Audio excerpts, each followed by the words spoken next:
madaxa qaybta bangiyada iyo dabagalkooda Freezer Yellow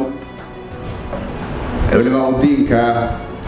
odayaasha uu horkacayo Garaad Kulmiye Garaad Maxamed Garaadol Ambassador Maxamuud Dirir Ambassador Abdulfatah Sheekh Abdullaahi dhammaan ka qaybgalayaasha xafladan quruxda badan ee ah furitaanka bilowga adeega Shabeelle Banki mar labaad waxaan leeyahay assalaamu calaykum waraxmatullaahi wabarakaatuh mudanayaal marweyn Shabeelle Banki wuxuu ka soo guuray Somali Microfinance geediga Somali Microfinance laga soo guurayay ma ahayn geedi sahlan Somali Microfinance waxay u soo adeegaysay deegaanka muddo 11 sano ah waxaana la aasaasay 2011 Gregorian calendar xilliga la aasaasayna waxa keentay baahi aad u daran oo uu deegaanka Soomaalida iyo bulshadiisu ay u qabaan adeeg bangi ma una jirinin bangi ku shaqeynaya qaab waafaqsan shariicada Islaamka bangiyada kale ee ribada ku shaqeeya laftoodu 7 branch kama ayna badnayn deegaanka gudihiisa guud ahaanba deegaankan oo lagu tiriyo ama ah deegaanka labaad dalka Itoobiya xagga baaxadda dhinaca bulshada iyo population-kana deegaanka saddexaad baarnaasha waxa ka joogay commercial bankigu 7 branch oo kaliya ayaa ka joogay deegaanka Soomaalida xilliga iyada marka waad garanaysaa bulshada inta le'eg ee ku nool dhul baaxadda leh oo ay magaalooyinka waaweyn ee dhowrka kaliya branchiya ka jiraan commercial banki baahida adeeg bangi ay qabto waad garanaysaa saadarteed xilligaan aasaasnay Somali Microfinance hooyada degan magaalooyinka deegaanka Soomaalida iyo aabaha degan ee ilmihiisa jaamacadda ku jira ama iskuul ugu diro rabo inuu wax yar oo biil u diro muuna awoodi karaynin suuragal ma ahayn ilmuhu markuu fasax yimaado ee waa sabab ka yimaado ama uu ka yimaado goobtii wax ku baranay ee uu reerkoodii yimaado kaliya sahayda uu ka qaata uguna dambeynaysa uguna horeynaysa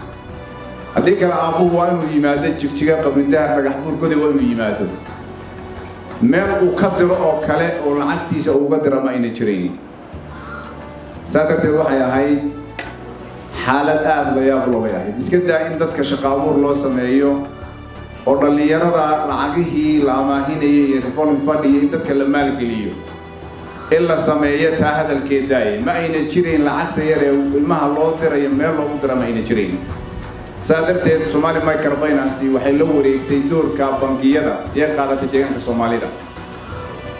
waxayna qabatay adeegii lacag diridda qabatay iyadoo waliba ku soo dartay nidaamkan mobile bank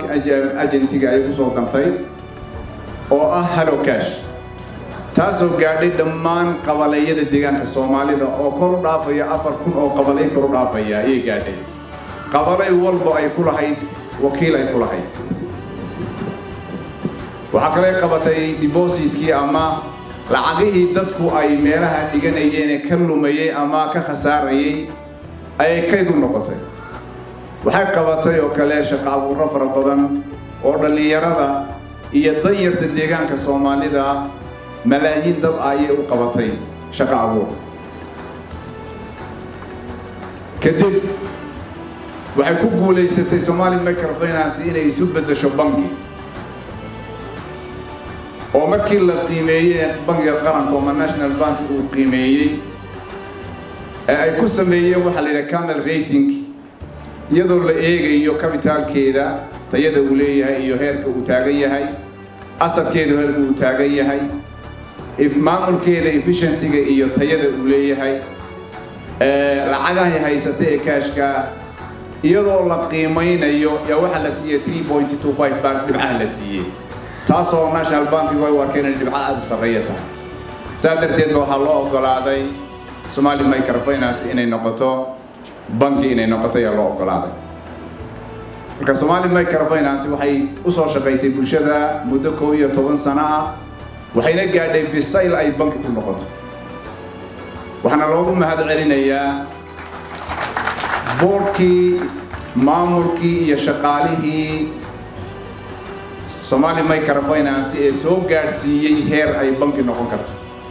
taas ayaan soo mahad celin soo jeedinaynaa waxaa jirta waxaa ka dhawaajiyay ambassador Cabdulfataax Sheekh Cabdullaahi ayaa wuxuu ka dhawaajiyay isbedelka dalka ka dhacay 4 sano ka hor faa'iidada uu u leeyahay guud ahaan dadka muslimiinta Itoobiya gaar ahaan deegaanka Soomaalida faa'iidada uu leeyahay waxay ahayd dhinacan marka laga fiiriyo sectorka financialka ama bangiyada in la ogolaado full-fledged free interest financial services يعني نظام كم مدح بنان ربو أو مالية أما بنكي إن الأقلانو أيا لقى هلا ولا لقى فائدة إسبدل كن دكتور أبي أحمد رئيس الوزراء هالدلكا أمرك أوبحيي